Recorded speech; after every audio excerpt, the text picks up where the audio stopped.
Yo, yo, yo, what is up, people? Yesterday, I went to Fan Expo in Philadelphia, which is like Comic Con, except it's not in an entire building, you know, which for me was cool because I get lost easily. So that was nice that, like, oh, I go here and I only go here. And if I go anywhere else, I am moron. And I had a great time. First time I went on a trip by myself. I've driven down to York a few times to chill with a friend, but that's not really a big deal. This is big stuff, and I'm very proud of myself. Very happy. Great time. 10 out of 10. Masterpiece. Sucks that it's over. But I want to talk about it. So if that sounds cool, then yay, let's party. And if it doesn't sound cool, then I don't know why you clicked on this video, Chad. There are plenty of other worse YouTubers than me that you could be watching, but you clicked on this one just to not watch the video. I don't know why you are the way that you are. So first dude I want to talk about is Xander Mobus. Now, if you're wondering who the hell is Xander Mobus, first of all, you're uncultured and I don't want to associate with you. Don't watch my videos or comment on my videos. Don't even like my videos. But the second thing that I would say is that he is the voice actor for Joker in a little known game. It's a little indie title, has like, pretty small fan base. It's called Persona 5. Barabooey. Barabooski. But yeah, he was a really cool dude. Really down to earth, really chill. Funny. I pulled this out and asked him to sign it, and he was like, it's cool that it's on Switch. And then he's like, it's fucking crazy, man. Back in my day, we had a Game Boy. You couldn't play Persona on your fucking Game Boy. I'm like, like that's the kind of thing I would say. So I thought that was funny. And then, we took a pic, which I will insert. And then I asked him, like what it was like to voice Joker, because he's a mostly silent protagonist, but they do the JRPG thing where like you have dialogue choices in some situations. I mean, it happens often, but only certain types of events trigger it. And then he said, it was like not much different than any other, role, you know. And then yeah, it was just really awesome. Really cool to meet him. I told him that I was aspiring to be a voice actor, and he said, "Hope to see you around." I don't know what he meant by that, but I think it'd be cool if like I did become famous and we ended up like at a convention together, or maybe even working together on a project. And then I'm like, "Hey, I met you at a Fan Expo, and look at me now. I'm a real boy." All right, the next uh, person that oh god, this is gonna be the next person that I met was Grace Van Dien. I think it's Van Dien. From Stranger Things. You may know her as Chrissy. I mean, that's who she was in the show. So you may know her. That you would know her. Fucking yeah. So I really a lot of people really got attached to her character in the short amount of screen time she had. No spoilers. But I might have spoiled it just by saying that. But I thought it'd be cool to meet her and whatnot. I was nervous for um, obvious reasons. And then so I get up to um, give to get my autograph, and then she told me that my eyes were stunning. Yeah, yeah. So I that pisses me off because I'm already like awkward in real life as it is, especially meeting famous people that I like. And then she she like just pulls a cheap shot, like we were boxing and she just got a cheap punch in. and got me all flustered. And then I just like stared at her for like 5 seconds, and then I was like, "Oh my god, thank you! Can't believe Grace Van Dien just told me that my eyes were stunning." And then I told her eyes are stunning too. And then uh, I was like, I mean, well, you're very beautiful in general. And then she, just like said thank you or whatever.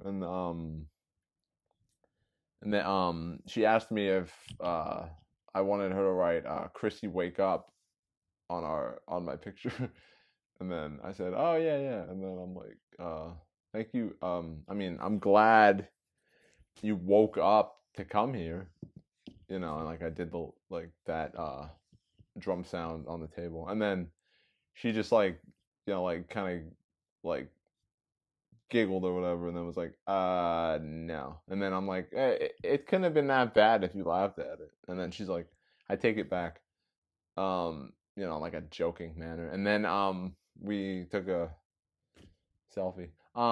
So yeah, that was I do this thing where like I'll replay a moment in my head and like find something about it to like use as ammo to make myself feel bad. So there's the possibility, at least to me, that like I made myself look like an absolute fucking jackass in front of Grace Van Dien, and she like I walked away and she was just thinking, God, that was what a fucking dork. What a that freaking guy, like he tried to joke around. Oh my God, it was so cringe. I'm glad he's gone. I hope he falls into a well. I don't know. But I mean that's probably not true because I mean she seems like a really sweet person. But regardless, Grace Van Dien told me my eyes were stunning, and I low key flirted with her, and I will remember that shit until the day that I die. All right, so the next person that I met was Steve Burton, aka the original voice actor for Cloud Strife in Kingdom Hearts 1, Kingdom Hearts 2, uh, I think Chain of Memories, uh, World of Final Fantasy, Final Fantasy Dissidia, Final Fantasy VII Crisis Core, and Final Fantasy VII Advent Children, baby. I should have had this open. I am not professional, and you should stop watching my videos immediately. I don't deserve it. Look at that. Boom. Boom, baby. He even wrote not interested. I looked at that after I like walked away, and I was like, freaking bastard.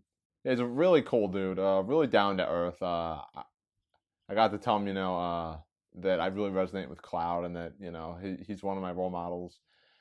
His story just had a big impact on me and stuff, and he was like, "Oh, that's awesome." And then he complimented my shirt, and then said that he liked skulls, and then showed me some of his skull tattoos. And I'm like, "Yo, he's just like kind of a little kid. What the hell?" And then we took a selfie. He offered to take it because I've seen him do that with other people, which is a really nice thing to do. And he took like 5. He just kept pressing the button, and I was like, "Oh my God!" Like I'm here with Steve Burton, and he just won't stop taking pictures. So yeah, last year I met Rachel Lee Cook at New York Comic Con, who was the original voice actress for Tifa in all those same projects that Steve Burton was in, more or less. And I was like, how could this get any better? And then Steve Burton gets announced kind of late, like toward the end of May, more or less. And I saw that and I was like, oh my God. I was already looking forward to this damn thing, but dude, come on. Okay, and the last person that I met was Sam motherfucking Raimi, legendary filmmaker, Evil Dead movies, Drag Me to Hell, and most famously, at least to a big percentage of people, I'm sure, the original Spider-Man trilogy, baby. Boom, look at this shit. Look at this shit. He wrote Be a Hero. Oh my God. Oh my god, he just gets it so much. Yeah, I didn't pay to get a photo with him, which I kind of regret, but I knew I could probably get an autograph. And I got to tell him that Spider-Man movies changed my life. They showed me that superhero movies could be relatable and have heart and stuff. Because like when I was a kid, prior superhero movies I'd seen were like Batman, the Batman movies and like X-Men stuff. Um, but I liked them as spectacle. Like they were cool, they were memorable to me because of all the weird, fantastical things that happened in them. But like I couldn't relate to any of that stuff. But then I saw Spider Man in theaters, and I was like, wait, I'm a kid who isn't popular. Peter's a kid who isn't popular. What? I didn't know that was possible. Like it just blew my mind. And Sam was also a kid who wasn't popular, and then he shook my hand like 3 times. Like I would like give him a compliment, and then he would like shake my uh really really down to earth, really sweet guy. I mean, what the hell? Like, how did this happen? Like, it made me think of like because, I was like kind of wondering if going to something like this by myself would make me anxious. It didn't really. Um, Once I was there, like, the drive down there and stuff was a little frustrating, but and it's like I could have chosen not to go and missed out on this. And that's crazy to think about that I could have not had this great experience. Like absolutely mind blowing. So this video is going a little longer than I wanted to, but yeah, I just wanted to talk about this. Were you at Fan Expo? Let me know. What conventions have you been to? Um, are you a fan of any of these people I talked about? What do you think of the setup? I'm gonna like invest in like better equipment and stuff to have like a proper setup. But I just thought I'd sit here and because my shelf's behind me, but this hurts my back, so I'm probably not gonna do it anymore. But yeah, I hope you enjoyed the video. Leave a like if you did. Have a conversation with me about stuff in the comments. I don't really care what. You know, whatever.